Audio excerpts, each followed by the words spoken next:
ರಾಮನು ಹೇಗೆ ಸಾವನ್ನಪ್ಪಿದ ಅಂತ ನಿಮ್ಗೇನಾದ್ರೂ ಗೊತ್ತಾ? ಶ್ರೀರಾಮನೆಂದರೆ ಎಲ್ಲರಿಗೂ ಅತಿಯಾದಂತ ಭಕ್ತಿ. ಆದ್ರೆ ರಾಮನು ಹೇಗೆ ಈ ಲೋಕವನ್ನೇ ಬಿಟ್ಟು ಹೊರಟು ಹೋದ ಅಂತ ಅಷ್ಟಾಗಿ ಯಾರಿಗೂ ಗೊತ್ತಿಲ್ಲ. ಹಾಗೆ ಲಕ್ಷ್ಮಣನು ಹೇಗೆ ಸಾವನ್ನಪ್ಪಿದ, ಹನುಮಂತನ ಕಣ್ತಪ್ಪಿಸಿ ಅವನಿಗೆ ಯಾಮಾರಿಸಿ ರಾಮನು ಏಕೆ ತನ್ನ ಪ್ರಾಣವನ್ನೇ ತ್ಯಾಗ ಮಾಡ್ದ, ರಾಮನನ್ನ ಉಳಿಸಿಕೊಳ್ಳಲು ಹನುಮಂತನ ಪರದಾಟ ಹೇಗಿತ್ತು ಅಂತ ಕೇಳಿದ್ರೆ ನಿಜಕ್ಕೂ ಕಣ್ಣಲ್ಲಿ ನೀರು ಬರುತ್ತೆ. ಈ ರೀತಿ ಶ್ರೀರಾಮನ ಕೊನೆಯ ದಿನಗಳನ್ನ ಇವತ್ತು ನಿಮ್ ಜೊತೆ ಹಂಚ್ಕೊಳ್ತಿದ್ದೀನಿ. ಶ್ರೀರಾಮನು ರಾವಣನನ್ನ ಸಂಹಾರ ಮಾಡ್ತಾನೆ. ಇನ್ನು ತ್ರೇತಾಯುಗ ಮುಗಿದು ಹೋಗುವ ಸಮಯ ಬರುತ್ತೆ. ಶ್ರೀರಾಮನು ಸಾವನ್ನಪ್ಪುವ ಸಮಯ ಕೂಡ ಹತ್ತಿರ ಬಂದಿದ್ರಿಂದ ಬ್ರಹ್ಮದೇವ ಮತ್ತು ಶಿವನು ಇಬ್ಬರು ಯಮನಿಗೆ ನೀನು ಶ್ರೀರಾಮನ ಹತ್ತಿರ ಹೋಗುವ ಸಮಯ ಬಂತು ಅಂತ ಹೇಳ್ತಾರೆ. ಆದ್ರೆ ಯಮಧರ್ಮರಾಜ ಎಷ್ಟೇ ಪ್ರಯತ್ನ ಮಾಡಿದ್ರು ರಾಮನ ಹತ್ತಿರ ಹೋಗೋದು ಹಾಗಿರ್ಲಿ, ಕನಿಷ್ಠ ಅವನ ರಾಜ್ಯಕ್ಕೂ ಕಾಲಿಡೋಕಾಗ್ಲಿಲ್ಲ.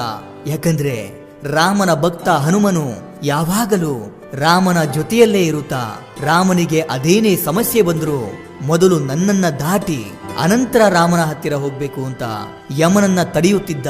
ಇದರಿಂದ ಒಂದು ದಿನ ರಾತ್ರಿ ಶಿವನು ರಾಮನ ಕನಸಿನಲ್ಲಿ ಬಂದು, ನಿನ್ನ ಅವತಾರ ಕೊನೆಗೊಳ್ಳುವ ಸಮಯ ಬಂತು ರಾಮ, ಯಮನು ನಿನ್ನ ರಾಜ್ಯದ ಹೊರಗೆ ನಿನಗಾಗಿ ಎದುರು ನೋಡುತ್ತಿದ್ದಾನೆ. ಆದರೆ ನಿನ್ನ ಪ್ರಾಣಕ್ಕೆ ಹನುಮಂತನು ಅಡ್ಡಲಾಗಿ ನಿಂತಿದ್ದಾನೆ ಎಂದನು. ಆಗ ರಾಮನಿಗೆ ಎಲ್ಲವೂ ಅರ್ಥವಾಗಿ ಹನುಮಂತನ ಕಣ್ತಪ್ಪಿಸಿ ನಾನು ಪ್ರಾಣವನ್ನ ಬಿಡೋದಾದ್ರೂ ಹೇಗೆ ಎಂದುಕೊಳ್ಳುತ್ತಾ ಮಾರನೆಯ ದಿನ ರಾಮನು ಸೀತೆ ಕೊಟ್ಟಿದ್ದಂತ ಉಂಗುರವನ್ನ ತೆಗೆದುಕೊಂಡು ಒಂದು ರಂಧ್ರದಲ್ಲಿ ಹಾಕಿ ಹನುಮಂತನನ್ನ ಕರೀತಾನೆ. ಹನುಮ, ನನ್ನ ಸೀತೆ ಕೊಟ್ಟಿದ್ದ ಉಂಗುರ ಅಕಸ್ಮಾತಾಗಿ ಈ ರಂಧ್ರದಲ್ಲಿ ಬಿದ್ದು ಹೋಯ್ತು, ದಯಮಾಡಿ ನೀನು ಹೋಗಿ ನನ್ನ ಉಂಗುರವನ್ನ ತೆಗೆದುಕೊಂಡು ಬರ್ತೀಯಾ ಅಂತ ಕೇಳಿದಾಗ, ಪ್ರಭು ಅಷ್ಟೇನಾ, ಇದಕ್ಕೆ ನೀವು ನನ್ನನ್ನ ಇಷ್ಟೆಲ್ಲ ಕೇಳ್ಕೋಬೇಕಾ? ನೀವು ಅಪ್ಪಣೆ ಕೊಟ್ಟರೆ ಸಾಕು, ನಾನು ಹೋಗಿ ತೆಗೆದುಕೊಂಡು ಬರ್ತೀನಿ, ಹೋಗಿ ಬಂದ್ಬಿಡ್ತೀನಿ ಪ್ರಭು ಎಂದು ಹೇಳಿ ಹನುಮಂತ ತನ್ನ ದೇಹವನ್ನ ಚಿಕ್ಕದಾಗಿ ಮಾಡಿಕೊಂಡು ಆ ರಂಧ್ರದೊಳಕ್ಕೆ ಹಾರ್ತಾನೆ. ಹಾಗೆ ಹೋಗ್ತಾ ಹೋಗ್ತಾ ಅದು ಪಾತಾಳ ಲೋಕಕ್ಕೆ ಕರೆದುಕೊಂಡು ಹೋಗುತ್ತೆ. ಅಲ್ಲಿ ನಾಗಲೋಕಕ್ಕೆ ರಾಜನಾಗಿದ್ದಂತ ನಾಗರಾಜ ಕಾಣ್ತಾನೆ. ಅವನ ಹತ್ತಿರ ಹೋಗಿ ನಮಸ್ಕರಿಸಿ, ನಾಗರಾಜ, ನನ್ನ ರಾಮನ ಉಂಗುರ ಒಂದು ರಂಧ್ರದಲ್ಲಿ ಬಿದ್ದು ಅದು ಈ ಪಾತಾಳ ಲೋಕಕ್ಕೆ ಬಂತು, ಆ ಉಂಗುರ ಎಲ್ಲಿದೆ ಅಂತ ನಿಮ್ಗೇನಾದ್ರೂ ಗೊತ್ತಾ ಅಂತ ಕೇಳ್ತಾನೆ. ಓಹೋ, ಶ್ರೀರಾಮನ ಉಂಗುರವಾ, ಅದು ಎಲ್ಲಿದೆ ಎಂದು ನನಗೆ ಗೊತ್ತು, ನನ್ನ ಜೊತೆ ಬನ್ನಿ ಎಂದು ಹೇಳಿ ಒಂದು ಗುಹೆಗೆ ಕರೆದುಕೊಂಡು ಹೋಗಿ ಈ ಗುಹೆಯಲ್ಲಿಯೇ ಆ ಉಂಗುರಗಳು ಇದೆ ಎಂದನು. ಏನು ಉಂಗುರಗಳ? ನನಗೆ ಬೇಕಿರೋದು ನನ್ನ ರಾಮನ ಉಂಗುರವೇ ಅಲ್ಲವಾ ಎಂದು ಒಳಗೆ ಹೋಗಿ ನೋಡಿದಾಗ ಹನುಮಂತನೇ ಆಶ್ಚರ್ಯಕ್ಕೆ ಒಳಗಾಗ್ತಾನೆ. ಯಾಕಂದ್ರೆ ಆ ಗುಹೆಯೊಳಗೆ ಒಂದಲ್ಲ ಎರಡಲ್ಲ ಲಕ್ಷಾಂತರ ಕೋಟ್ಯಾಂತರ ಉಂಗುರಗಳಿರುತ್ತೆ, ಅದೆಲ್ಲವೂ ಒಂದೇ ರೀತಿ ಇರುತ್ತೆ. ಆಗ ಹನುಮಂತನು ನಗುತ್ತಾ, ನನಗೆ ತಿಳಿಯದ ನನ್ನ ರಾಮನ ಉಂಗುರ ಯಾವುದು ಎಂದು ಅಂತ ಅಂದುಕೊಳ್ಳುತ್ತಾ ಉಂಗುರವನ್ನ ಹುಡುಕೋದಕ್ಕೆ ಶುರು ಮಾಡ್ತಾನೆ. ಅಯೋಧ್ಯೆಯಲ್ಲಿ ಹನುಮಂತನು ಇಲ್ಲ ಎಂದು ತಿಳಿದು ಇದೇ ಸರಿಯಾದ ಸಮಯ ಅಂತ ಯಮನು ಋಷಿಯ ವೇಷವನ್ನ ಧರಿಸಿ ರಾಮನ ಹತ್ತಿರ ಹೋಗಿ, ರಾಮ, ಇಂದು ನಾನು ಏಕಾಂತವಾಗಿ ನಿನ್ನ ಹತ್ತಿರ ತುಂಬಾ ಮುಖ್ಯವಾದ ವಿಷಯವನ್ನ ಮಾತನಾಡಬೇಕಿದೆ.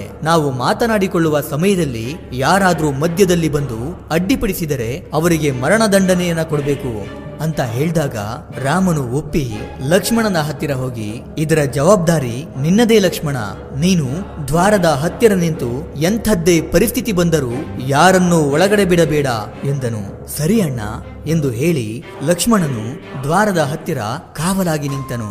ಒಳಗಡೆ ಋಷಿಯ ವೇಷದಲ್ಲಿದ್ದಂತ ಯಮನು ರಾಮನ ಹತ್ತಿರ, ಸ್ವಾಮಿ, ಶಿವನು ಮತ್ತು ಬ್ರಹ್ಮನ ಆಜ್ಞೆಯಿಂದಾಗಿ ನಾನಿಲ್ಲಿಗೆ ಬಂದಿದ್ದೇನೆ. ನೀವು ರಾಮನ ಅವತಾರವೆತ್ತೋಕೆ ಕಾರಣವಾಗಿದ್ದ ಕಾರ್ಯ ಮುಗಿಯಿತು. ಇನ್ನು ನೀವು ಇಲ್ಲಿಂದ ಹೊರಡಬೇಕಿದೆ, ವಿಷ್ಣು ರೂಪಕ್ಕೆ ಬದಲಾಗಬೇಕಿದೆ ಎಂದನು.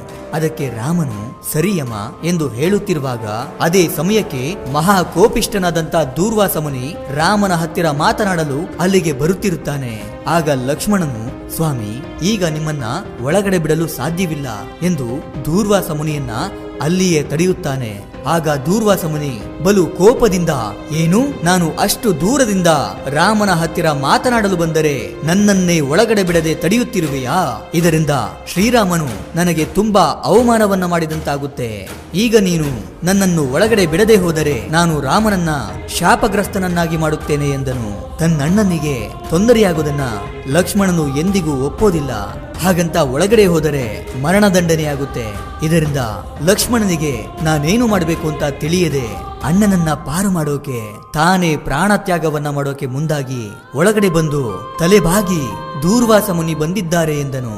ಲಕ್ಷ್ಮಣನು ಒಳಗಡೆ ಬರ್ತಿರೋದನ್ನ ಕಂಡಂತ ರಾಮನು, ಅಯ್ಯೋ ಲಕ್ಷ್ಮಣ, ಎಂತಹ ಕೆಲಸವನ್ನ ಮಾಡಿಬಿಟ್ಟೆ, ನಿನಗೆ ತಿಳಿಯದಾ ಒಳಗಡೆ ಬಂದರೆ ಏನಾಗುತ್ತದೆ ಎಂದು? ಈಗ ನಾನು ನಿನಗೆ ಮರಣ ದಂಡನೆಯನ್ನ ಕೊಡಬೇಕು ಅಂತ ನೊಂದುಕೊಳ್ಳುತ್ತಲೇ ಹೇಳಿದನು. ಆಗ ರಾಮನಿಗೆ ಏನ್ ಮಾಡ್ಬೇಕು ಅಂತ ಗೊತ್ತಾಗದೆ ತನ್ನ ಗುರುವಾದ ವಸಿಷ್ಠ ಮುನಿಯನ್ನ ಕೇಳ್ತಾನೆ. ಆಗ ರಾಮ, ನೀನು ಲಕ್ಷ್ಮಣನನ್ನ ಸಾಯಿಸುವ ಅವಶ್ಯಕತೆ ಇಲ್ಲ. ಯಾವಾಗಲೂ ನಿನ್ನ ಪಕ್ಕದಲ್ಲೇ ಇರುವ ಲಕ್ಷ್ಮಣನು ನಿನ್ನಿಂದ ದೂರವಾದರೆ ಅದೇ ಅವನಿಗೆ ಮರಣಕ್ಕೆ ಸಮಾನ. ಆದ್ದರಿಂದ ಲಕ್ಷ್ಮಣನನ್ನ ರಾಜ್ಯದಿಂದ ಬಹಿಷ್ಕಾರ ಮಾಡು ಸಾಕು ಎಂದು ಸಲಹೆ ಕೊಟ್ಟನು. ಇದನ್ನ ಕೇಳಿದಂತ ಲಕ್ಷ್ಮಣನು, ನಿನ್ನಿಂದ ದೂರವಿರುವುದಕ್ಕಿಂತ ಸತ್ತು ಹೋಗೋದೇ ಮೇಲು ಅಲ್ಲವಾ ಅಣ್ಣ ಎನ್ನುತ್ತಾ ಸರಿಯೂ ನದಿಯಲ್ಲಿ ಜಲಸಮಾಧಿಯಾಗಿ ಹೋಗ್ತಾನೆ.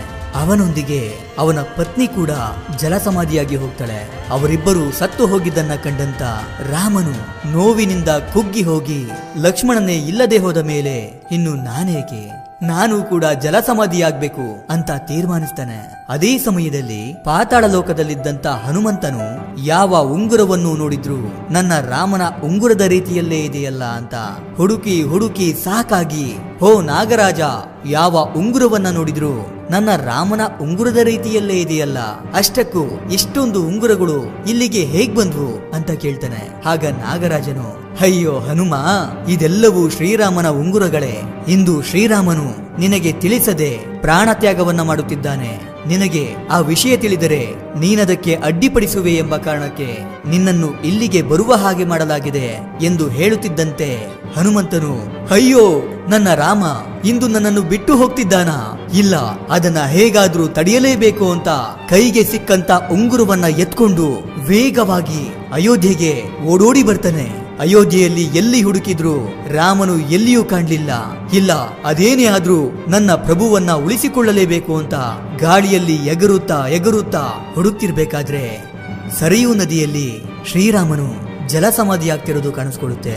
ತಕ್ಷಣ ಅತಿ ವೇಗದಲ್ಲಿ ಕೆಳಗಡೆ ಬಂದು ಓಡುವಷ್ಟರಲ್ಲಿ ಶ್ರೀರಾಮನು ಹನುಮಂತನನ್ನ ನೋಡುತ್ತಾ ಜಲಸಮಾಧಿಯಾಗ್ತಾನೆ. ಇದೆಲ್ಲವನ್ನ ಕಂಡು ಹನುಮಾನ್ ನೋವಿನಿಂದ ರಾಮ ಪ್ರಭು ಅಂತ ಜೋರಾಗಿ ಹೇಳ್ತಾನೆ. ಅಯ್ಯೋ, ಇದೆಲ್ಲವೂ ನನ್ನ ತಪ್ಪೆ, ನನಗೆ ಬುದ್ಧಿ ಇಲ್ಲ.